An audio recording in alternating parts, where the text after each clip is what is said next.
Can Miami beat Texas A&M? If you ask me, a Miami Hurricane fan, yes, absolutely. We should win that game. If you ask me, we're going to win that game. But we're not here to focus on me. I'm a biased fan.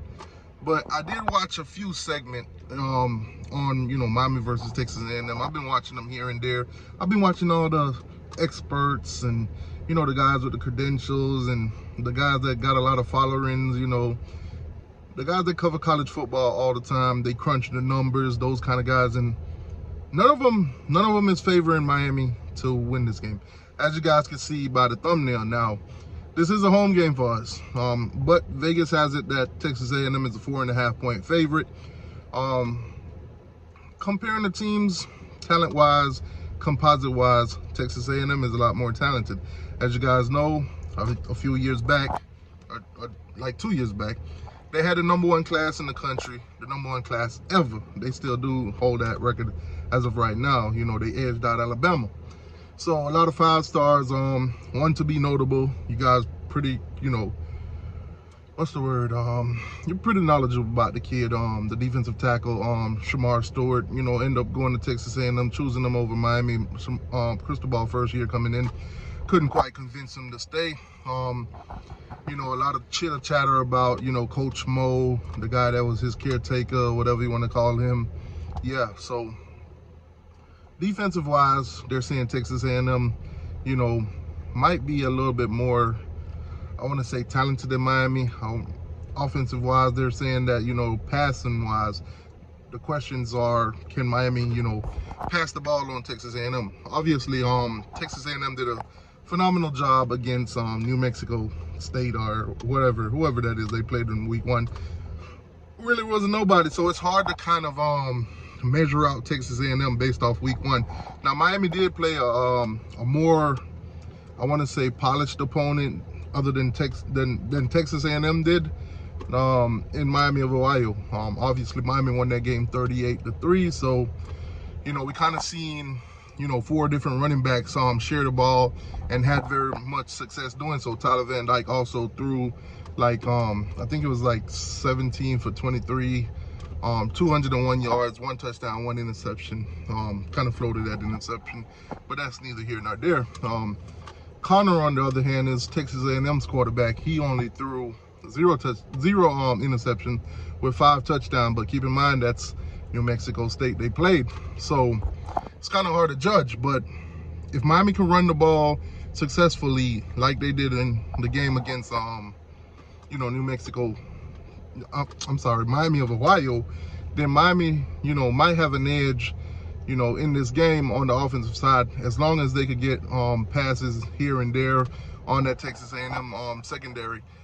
So defensive line for Texas A&M, we got to be able to basically match up pretty well in the trenches, because they will bring the pressure, obviously. Like I said, it's hard to judge them based on week 1, but some of the plays that you've seen, the quarterback had time in the pocket, delivered most of his passes. But I will say this, I do believe that Miami's DBs are a lot more talented and will be a lot more physical than Texas A&M. If you watch some of those Texas A&M touchdown passes, those was in one-on-one situation where obviously their wide receiver outpowered New Mexico State's DBs. I think Miami's DBs are a lot more polished than that, so some of those one-on-one, some of those 50-50 balls won't necessarily go Texas A&M way. But in the case that it does, then Miami might be in trouble in the passing game. So can Miami pass the ball on Texas A&M? That's going to be the question. Can Xavier Restrepo have a good game? Cody Young, last time I seen Cody Young, basically he had ice on that thigh, so not quite sure what his status will be, going into that game. Also, who else? Jacoby George, can those guys step up? Will we be seeing any of, the Ray Josephs of the world, those guys in this kind of game? Obviously, Miami of Ohio was, let's just say, and be honest, was kind of a pushover for Miami, so we did get to see a lot of the younger guys, get played right, and a lot of guys, a lot of different receivers caught passes from Tyler Van Dyke. Will our tight ends be able to, step it up, get some catches, get some passes, or even, block pretty decent against that Texas A&M team. So it's a lot of questions going into the game. Like I said, guys, they are not picking Miami to win this game. Miami's an underdog. Now, you did see on the ESPN predictor that Miami has been predicted to win this game, like 53%. So it's kind of an up and down situation. Obviously, the predictor and Vegas numbers don't always go as according. You know, Florida State was a underdog, 2-point underdog to LSU, yet they blew them out, beat them by 21. So these things could go either way. But nonetheless, man, kind of want you guys' thoughts and opinions. Can Miami actually win this game? All of the experts are going against us. Are you guys going against us? What do you guys want to see in that game? If Miami does lose this game and they're competitive, what's your thoughts on it? If Miami get absolutely blown out, you know, what's your thoughts on, you know, going into the rest of the season? And obviously, you know, Mario Cristobal and the new coaching staff, you know, the offensive coordinator, Shannon Dawson, and Guidry on the defense. They're not picking us, guys. They're not picking us now. Texas A&M, obviously, you know, they beat us last year. It was a nail biter. A lot of mistakes made on the offensive side, especially in the red zone for the University of Miami.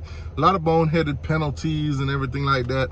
The team, pretty much after that game, after that loss, kind of gave up on the season. And then you saw the melee that happened, you know, 45 points being dropped here and there and this, that, and the third. So can Miami get the signature win against Texas A&M? That is the question that we will find out this Saturday, obviously at 3:30. If you don't make it to the game and you're out of state or whatever, or for whatever reason you don't make it to the game, it'll be on ABC. So definitely be able to tune in and kind of, you know, watch and see. Can Miami's offensive line, being, you know, young, well, it's kind of a mix, up and down. You got some younger guys, and then you got some more veteran guys on that offensive line. I do believe the offensive line is a lot more solid with, you know, Matt Lee, you know, transferred in from UCF, did a phenomenal job. Obviously, the freshman Francis Malgoa did a phenomenal job being a true freshman starter on the offensive line. Can the guys that's, you know, the backup, the second teams, can they give those guys the relief that they need and actually stay productive, not give up, you know, sacks and tackles for losses?